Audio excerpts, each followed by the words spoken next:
Hey everyone! Tonight we're diving into the dimly lit stone hallways of medieval convents, where women kneel on chilly floors for hours, their breath forming mist in the early morning gloom. You can almost hear the soft rustle of fabric as a nun sways gently, her eyes rolling back, her lips moving in quiet ecstasy. Around her, the other sisters watch with a mix of wonder and concern, because she's seeing things they can't: blazing wheels of fire, Christ's bleeding wounds floating in the air, angels with wings that shimmer like oil on water.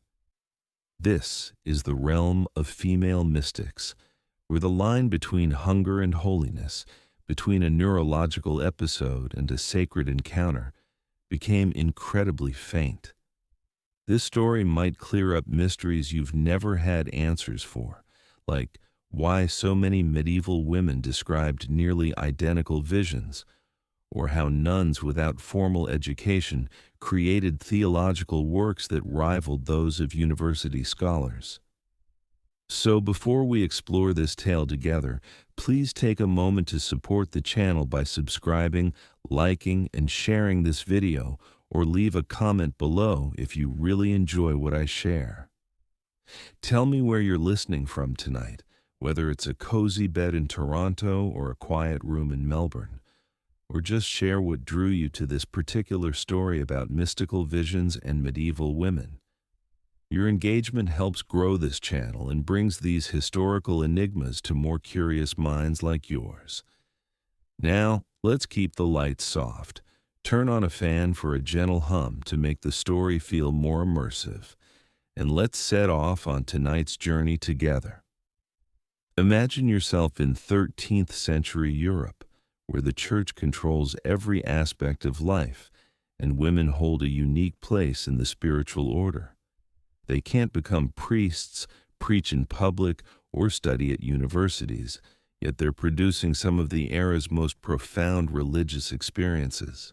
While male theologians debate God's nature in Latin texts, women are encountering him directly, or so they claim, through visions so powerful and physically overwhelming that witnesses record screams, levitation, and bodies stiffening like boards. This wasn't limited to one or two exceptional people. Across Europe, from England to Germany to Italy, convents saw what we'd now call a wave of mystical visions. Women reported seeing Christ, the Virgin Mary, detailed scenes of heaven and hell, and receiving direct messages from the divine. Their accounts were documented, examined, sometimes celebrated, sometimes condemned, but always taken seriously in a way that feels strange to our modern, secular viewpoints. What's intriguing is the sheer power of these experiences. These weren't mild daydreams or calm moments of reflection.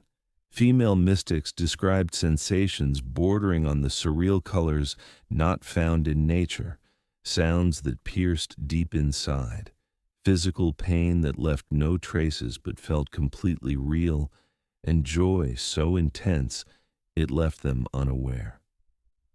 Historians still debate whether these women were truly touching something beyond the ordinary, or if biology, psychology, and culture combined to create moments that seemed utterly genuine to those who lived them. To understand why these visions mattered so much, you need to grasp the medieval perspective. In our world today, if someone claims to see angels, you might suggest seeing a doctor or therapist. In medieval Europe, visions were expected, recorded, and could build or destroy reputations. The Church taught that God spoke directly to the faithful, that saints often had divine meetings, and that the barrier between the earthly and heavenly worlds was thin, especially for those living in extreme devotion. But here's where it gets fascinating and a bit challenging for medieval leaders. If God speaks directly to a woman in a vision, does she need male priests to explain his will? If she gains divine wisdom in a state of bliss, does that wisdom carry more weight than the bishop's training? Female mystics created an interesting paradox. The Church needed their experiences to show God's active role in the world, but those same experiences threatened the male-dominated religious structure.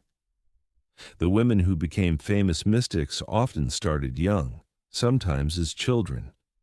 You might enter a convent at age 7 or 8, not always because of a calling from God, but because your family couldn't afford a dowry for marriage or wanted to gain heavenly favor, or simply because it was one of the few acceptable options for women who didn't marry. Picture being that young, removed from your family life, and placed in a community of women following strict rules set centuries earlier.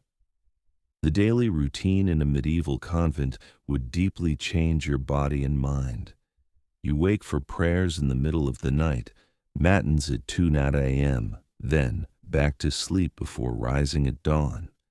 Your day revolves around the divine office, the cycle of prayers at set times, lauds, prime, terce, sext, nun, vespers, compline.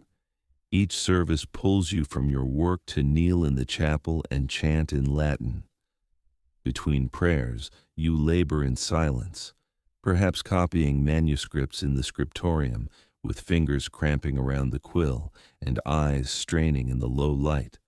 Maybe tending the garden, pulling weeds while reciting psalms in your mind, or preparing simple meals in the kitchen that never quite satisfy your hunger.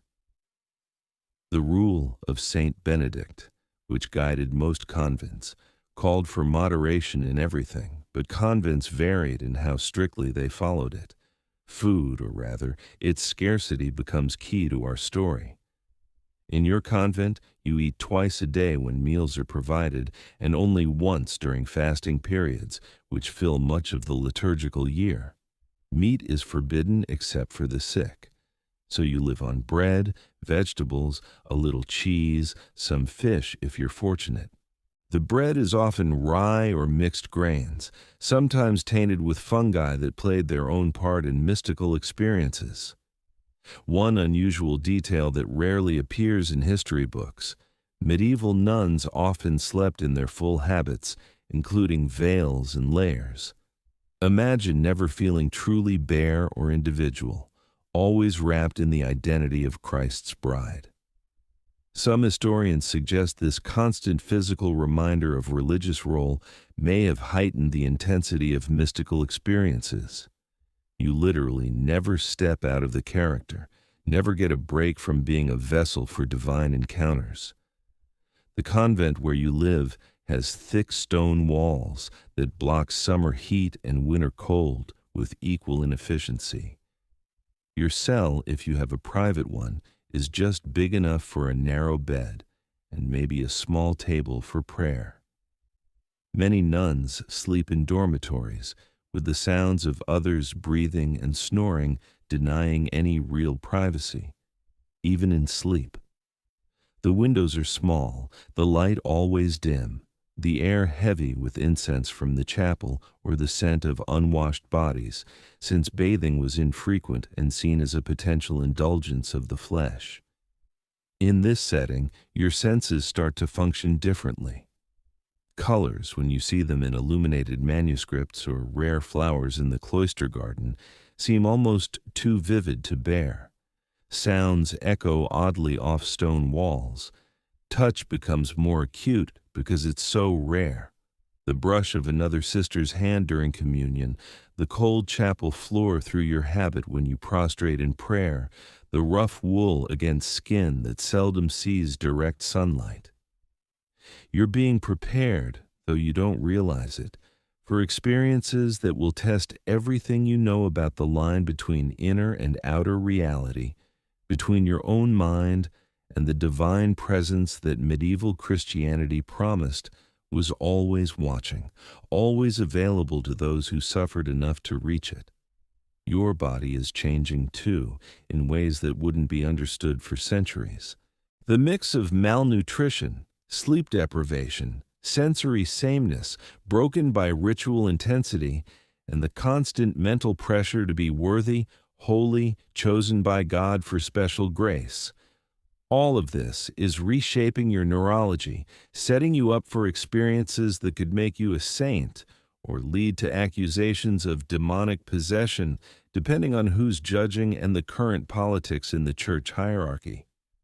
You're lying on your narrow bed in the convent infirmary, your head throbbing with pain that feels like an iron spike being driven through your left eye. The pain began an hour ago as a minor shimmer at the edge of your vision, and now it's growing into something much worse. But here's the odd part. Before the intense pain hit, you saw something remarkable. Geometric patterns of light, zigzagging fortifications of brilliant silver fire, spreading out from a central point like ripples in a pond, but made of pure glow.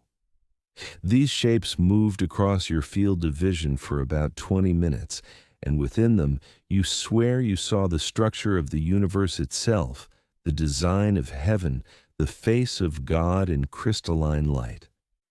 Welcome to the world of Hildegard of Bingen, the 12th century abbess, composer, naturalist, and visionary whose experiences influenced medieval theology, and who likely suffered from severe migraines with aura.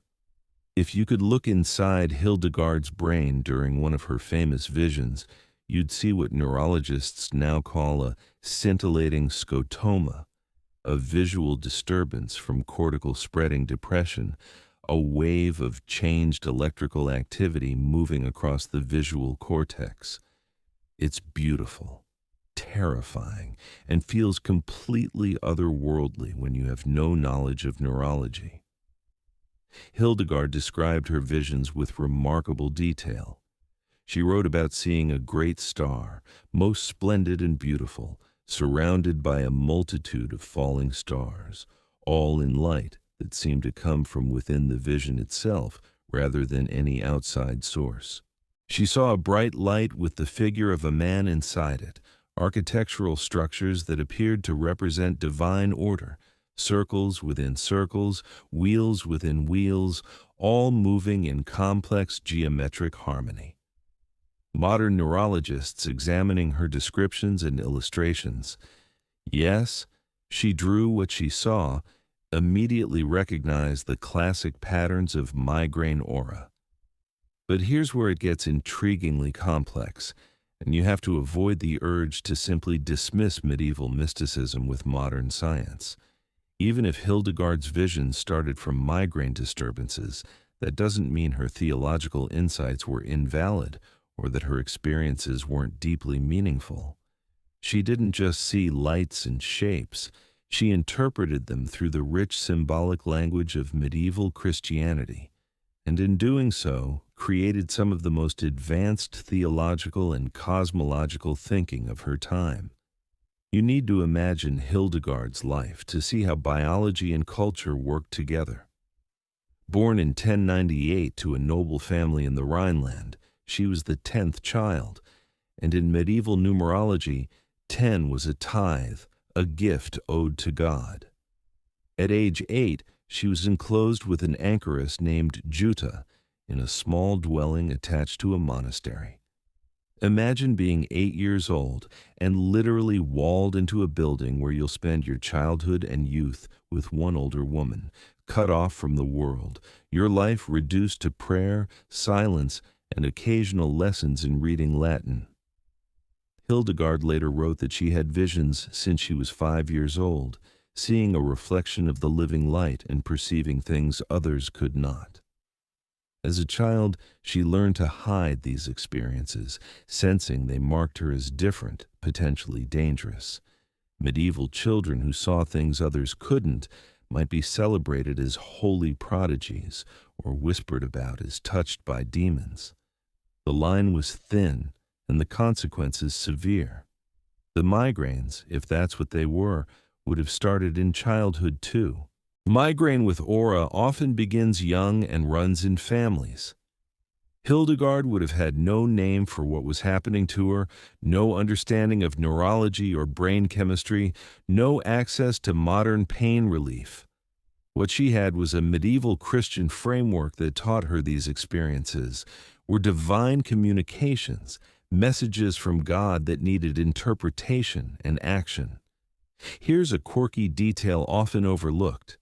Hildegard's visions always came with her full consciousness intact. She wasn't falling into trances or losing awareness of her surroundings. She described seeing her visions with soul sight while remaining aware of the physical world around her. This matches migraine aura perfectly, which usually doesn't involve loss of consciousness. You can be watching geometric patterns swirl across your vision while still able to walk, talk, and know exactly where you are.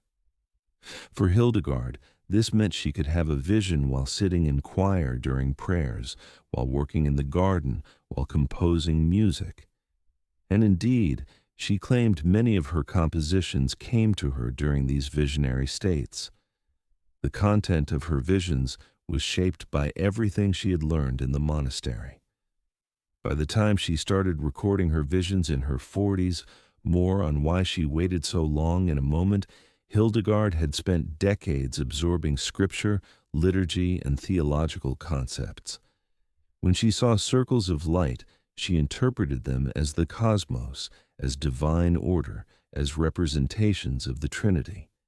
When she saw figures within the light, she recognized Christ, the prophets, the virtues personified.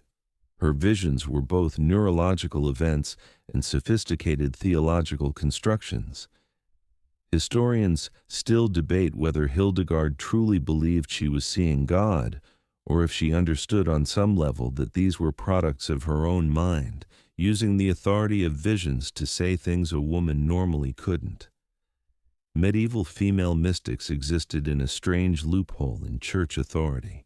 They couldn't preach or teach officially, but if God spoke through them in visions, their words carried divine weight. Hildegard certainly used her visionary authority, writing letters to popes and emperors, criticizing church corruption, and founding her own convent when the monks at her monastery tried to control her too tightly. She waited until she was 42 to begin writing down her visions, and she explained the delay with a story that's become famous. She claimed God commanded her to write, but she resisted out of humility and fear until she fell seriously ill. Perhaps an extended migraine episode or a series of them. Only when illness broke her resistance did she begin dictating her first work, Scivius No, the ways to her secretary Volmar, a monk who became her lifelong collaborator and possibly the only person who fully understood the complexity of her experiences. The illustrations that accompany Hildegard's manuscripts are particularly revealing. Later copyists created detailed illuminations based on her descriptions of what she saw. Modern neurologists looking at these images see textbook examples of migraine visual phenomena, the fortification patterns, the central blind spots, the radiating geometric shapes. One famous illumination shows concentric circles of light with figures arranged in symbolic patterns. And if you've ever had migraine aura, you might recognize the quality of that light, the strange sense of it being both external and somehow generated within your own perception. But Hildegard's migraines, if that's what they were, gave her more than visions. The prodrome phase of migraines, the time before the pain hits, can bring unusual mental clarity, linguistic fluency, and creative insight. Some migraine sufferers report that their best thinking happens in this phase before the crushing headache arrives. Hildegard composed music that was far ahead of its time, wrote texts on natural history and medicine, created a constructed language. Yes, really. She invented her own alphabet and vocabulary and produced theological works that earned her the unofficial title Sibyl of the Rhine. You're witnessing something remarkable here, a neurological condition that in another context might be purely debilitating becomes, through cultural interpretation and individual genius, a source of authority and creative power. Hildegard's visions let her speak when medieval women were supposed to be silent, let her write when women were discouraged from intellectual pursuits, Let her challenge bishops and abbots who would normally never listen to a woman's voice. The mainstream historical fact you need to know is that Hildegard of Bingen was the first woman to receive explicit permission from a pope to write theological texts. Pope Eugenius III, after having her visions investigated and authenticated, gave her authority to publish her works. This was unprecedented and opened doors for other female mystics. The quirky tidbit: Hildegard also wrote about beer, praising it as healthier than water, which, given medieval water quality, was accurate, and describing how hops could preserve beer, knowledge that helped establish beer-making practices still used today. Mystical visions and practical brewing advice, all from the same remarkable medieval mind. You've been living in your cell for 3 years now, and you're starting to forget what a crowded room feels like. The stone chamber measures perhaps 8 feet by 10, small enough that you can touch opposite walls if you stretch your arms out. There's a narrow window high up that lets in a sliver of light, but shows you nothing of the world outside except the changing quality of daylight and darkness. You have a bed, a small table, a crucifix on the wall, and that's essentially it. This is your universe now. Every sensation has become magnified in the silence. The drip of water somewhere in the walls, the scuttle of a mouse in the corner, the sound of your own breathing, which sometimes seems so loud it must be echoing through the entire monastery. Welcome to the reality of convent isolation, where the architecture itself becomes a tool for reshaping consciousness. Medieval convents weren't designed for comfort or community in the way we understand it today.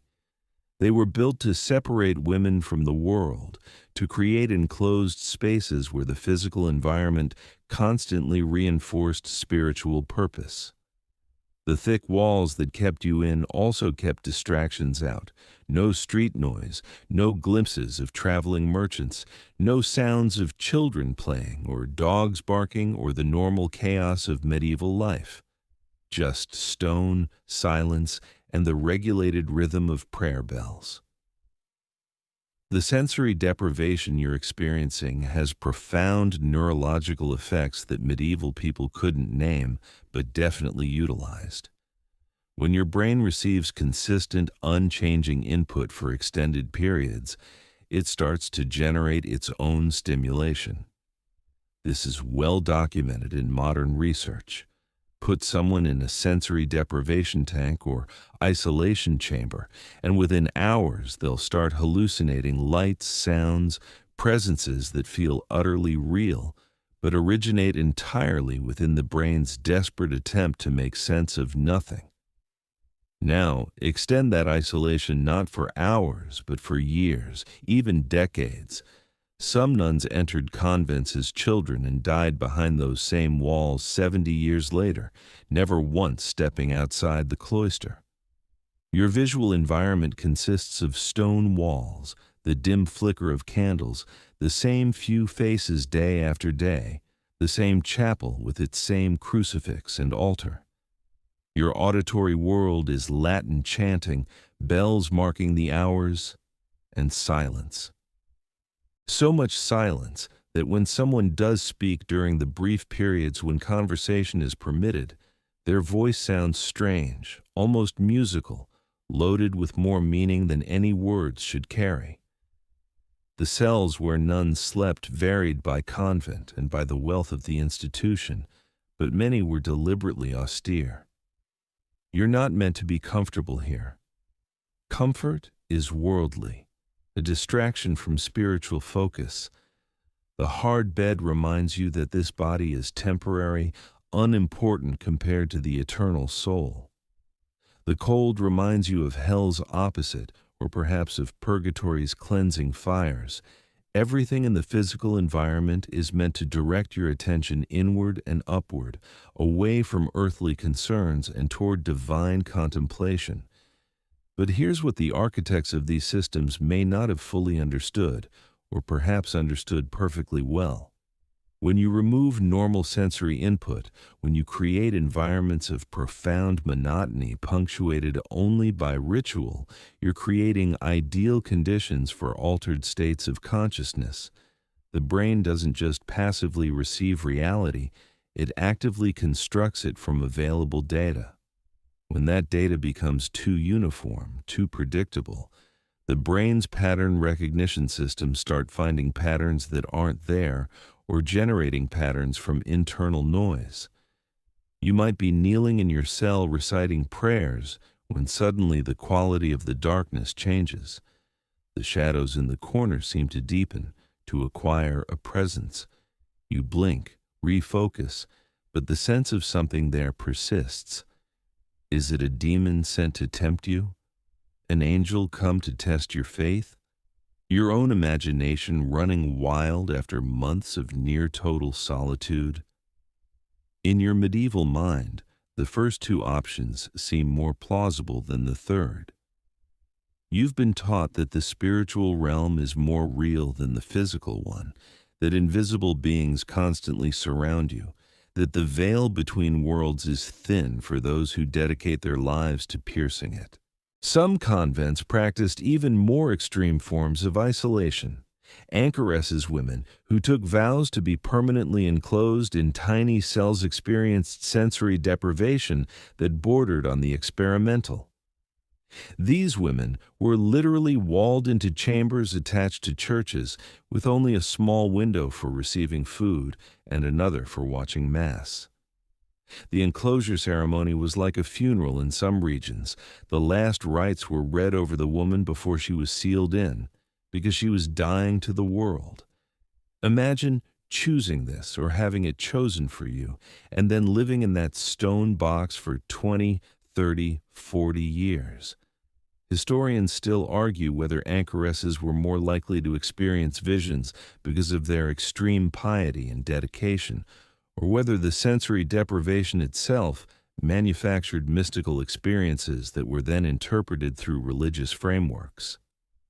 Probably both factors worked together, biology and belief creating a feedback loop where expectations didn't connect those effects to the contaminated grain in bad bread years. The conditions that promoted ergot growth were unfortunately common in medieval Europe. Ergot thrives in cool, wet weather, exactly the conditions that often prevailed in northern Europe. When rains came during flowering season, rye was particularly vulnerable to infection. The sclerotia that replaced grain kernels could survive winter and remain toxic for years if stored improperly. Medieval storage facilities were often damp, poorly ventilated spaces where ergot could lurk, waiting to be ground into flour and baked into the daily bread. Rye bread was particularly common in convents because wheat was more expensive, reserved for the wealthy or for altar bread used in the Mass. The poor ate rye, and nuns, supposedly renouncing worldly wealth, ate rye too. This meant that religious communities were disproportionately exposed to ergot-contaminated grain compared to wealthier households eating wheat bread. The mainstream historical fact here is that ergot poisoning caused numerous documented outbreaks across medieval Europe, killing thousands and causing mass hallucinations that were often interpreted as religious phenomena or demonic possessions. Let's talk about what ergot actually does to consciousness based on modern research. The alkaloids in ergot affect serotonin receptors in the brain, particularly the 5-HT2A receptors that are also affected by LSD and psilocybin.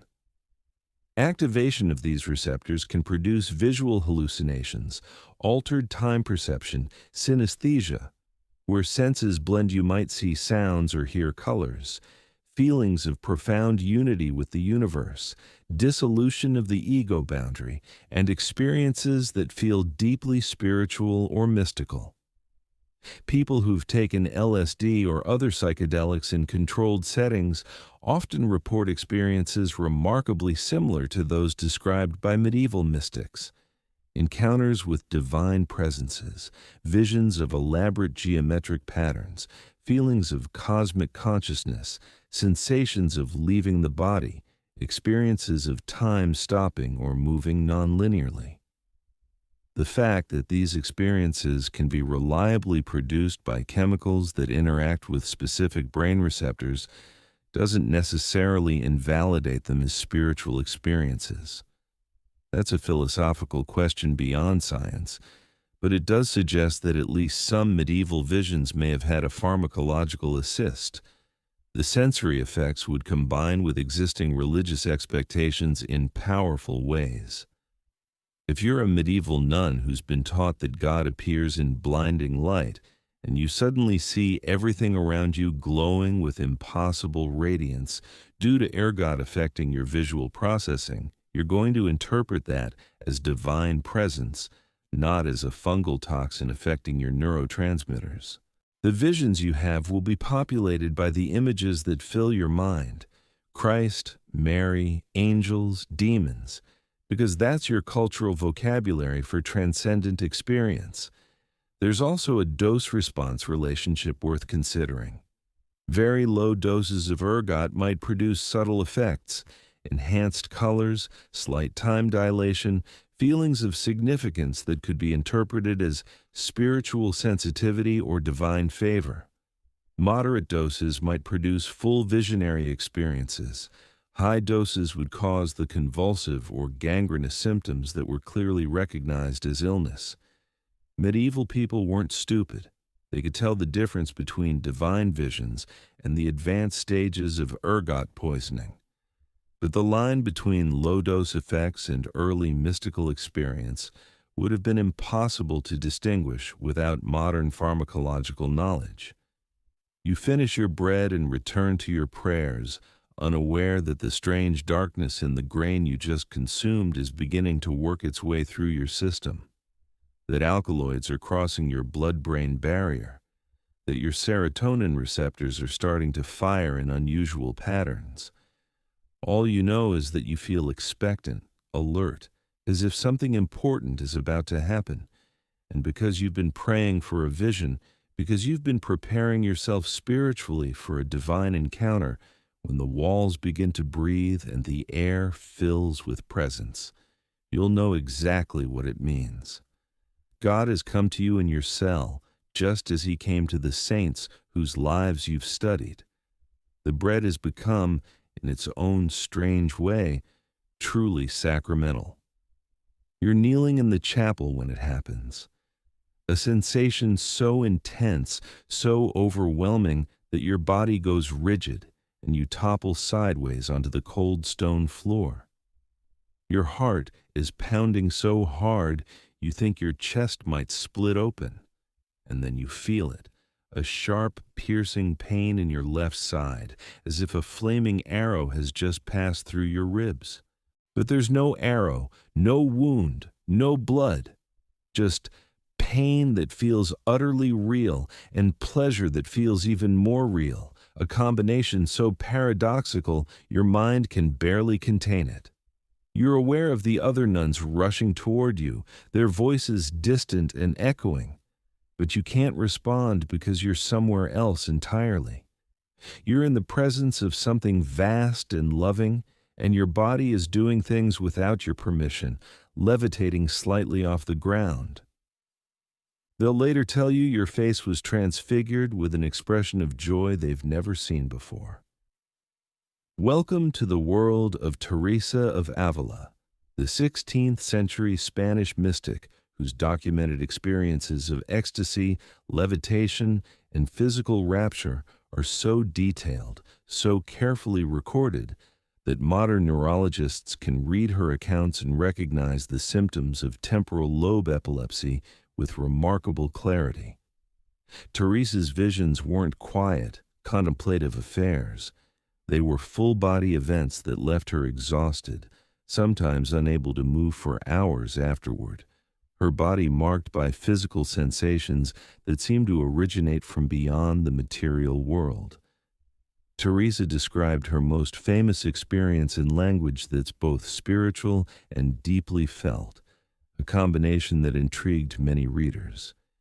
She wrote about seeing an angel, not a large one, but small and beautiful, with a face so aflame that he appeared to be one of the highest types of angels who seemed to be all afire.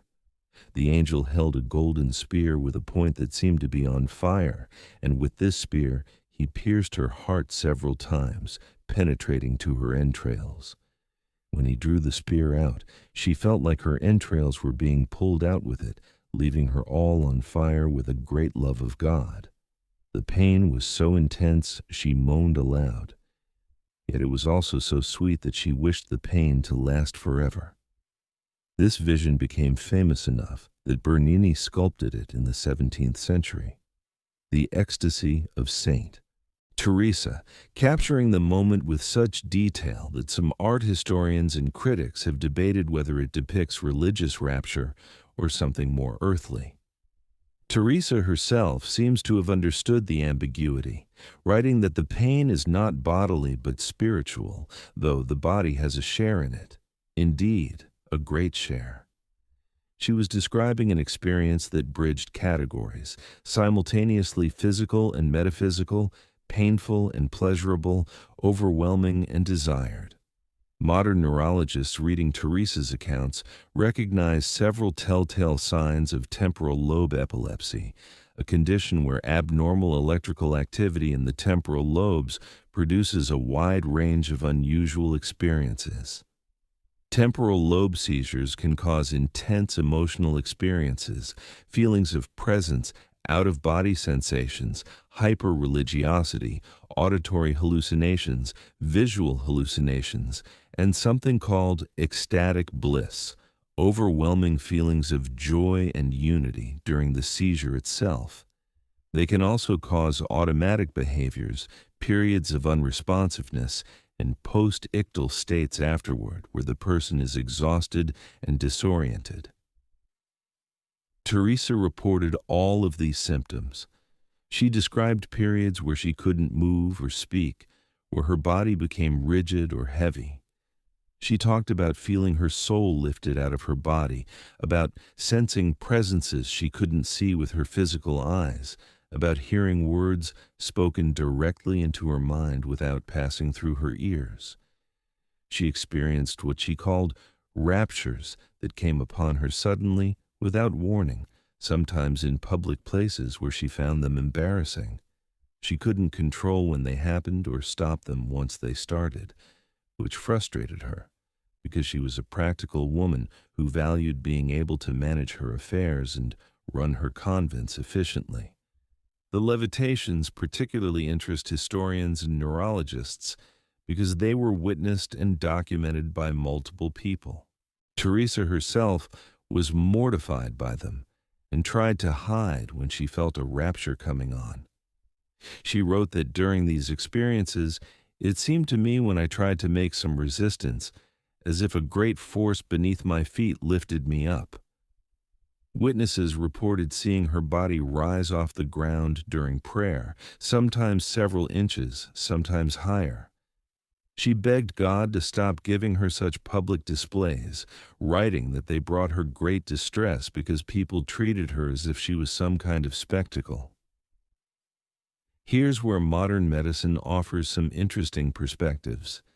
Temporal lobe epilepsy can create powerful proprioceptive disturbances, confusions about where your body is in space. People experiencing these sensations genuinely feel like they're floating, rising, or moving, even when external observers see them remaining still or moving much less than they perceive. However, some witnesses did report seeing Teresa levitate, which suggests either mass suggestion, exaggeration in the retelling, or genuinely unexplained phenomena. Historians still argue passionately about which explanation fits best. The mainstream historical fact you need to know is that Teresa of Avila was canonized as a saint in 1622, just 40 years after her death. And in 1970, she became the first woman to be declared a Doctor of the Church, a title recognizing her theological contributions. Her writings on mystical theology and the stages of prayer remain influential in Catholic spirituality. The quirky detail. Teresa had a sense of humor about her mystical experiences and about herself. She once wrote, "I do not trust myself when I'm in one of these raptures," and told God, "If this is the way you treat your friends, no wonder you have so few of them after a particularly difficult period." Let's talk about what temporal lobe epilepsy actually does to consciousness and why it might produce religious experiences. The temporal lobes, particularly the medial temporal structures including the hippocampus and amygdala, are deeply involved in emotional processing, memory formation, and the sense of self. When abnormal electrical activity occurs in these regions, it can produce experiences that feel more real, more significant, more meaningful than ordinary consciousness. People with temporal lobe epilepsy often report hyper-religiosity, even between seizures, an intensified sense of cosmic meaning, a feeling that everything is connected, a desire to understand spiritual truths. During seizures, they might experience what neurologist V.S. Ramachandran has called the God spot, activation of temporal lobe regions that produce feelings of divine presence, transcendence, and unity. These aren't vague feelings. They are often the most powerful, most certain experiences of the person's life. Patients report knowing with absolute conviction that they've encountered ultimate reality, that they've touched something beyond the material world. Teresa's experiences fit this pattern remarkably well. She described feeling absolute certainty during her visions, a conviction that couldn't be shaken by doubt or rational argument. She knew she had encountered God knew it in a way that bypassed normal knowing that was direct and undeniable. After her visions, she was exhausted but also transformed, carrying a sense of the experience that shaped her behavior and understanding for days or weeks afterward. But here's where you have to be careful not to reduce Teresa's entire spiritual life to a neurological condition. Even if temporal lobe epilepsy triggered her ecstatic experiences, that doesn't explain the sophisticated mystical theology she developed, the successful reform movement she led within the Carmelite order, the practical intelligence with which she founded 17 convents across Spain, or the literary skill with which she described her experiences. She was a complex, brilliant woman who also possibly had epilepsy. The two facts can coexist without one invalidating the other. Teresa herself was surprisingly analytical about her experiences. She developed a sophisticated classification system for different types of prayer and vision, distinguishing between experiences she trusted and ones she considered potentially deceptive. She warned other nuns not to seek visions for their own sake, emphasizing that genuine spiritual growth showed itself in humility and charity, not in dramatic mystical phenomena. She submitted her writings to male theologians for approval, navigating the dangerous territory of being a woman who claimed direct access to divine knowledge in an era when the Inquisition burned people for less. The physical sensations Teresa described, the piercing of the heart, the feeling of entrails being drawn out map onto temporal lobe phenomena called visceral auras, where the person feels intense sensations in the chest or abdomen that don't correspond to any physical cause. These can be experienced as pain, pressure, heat, or even pleasure. Combined with the intense emotional content of temporal lobe seizures, such sensations could easily be interpreted as the physical touch of the divine, especially by someone steeped in the Catholic mystical tradition that emphasized suffering as a path to union with God. Teresa's writings reveal a woman who was simultaneously overwhelmed by experiences she couldn't control and determined to understand and contextualize them within her faith tradition. She wrote about feeling like a passive recipient of divine favor, yet she also worked actively to create conditions conducive to prayer. The Reformed Carmelite convents she founded emphasized silence, solitude, and contemplation. She recognized that environment mattered, that the physical and social setting shaped spiritual experience. This was sophisticated psychological insight for someone living 4.5 centuries ago, with or without temporal lobe epilepsy contributing to her understanding. You're sitting in the chapter meeting when the abbess calls you forward, and you know what's coming. She asks you to lift your sleeves, and when you do, the other nuns gasp. There on your wrists are marks that weren't there yesterday, reddish impressions that look almost like wounds, though no knife has touched your skin. By evening, similar marks appear on your feet, and a dull ache throbs in your side. You didn't create these marks consciously. Yet, here they are, your body manifesting the wounds of Christ's crucifixion. Some sisters look at you with awe, others with suspicion, and you feel both exalted and afraid.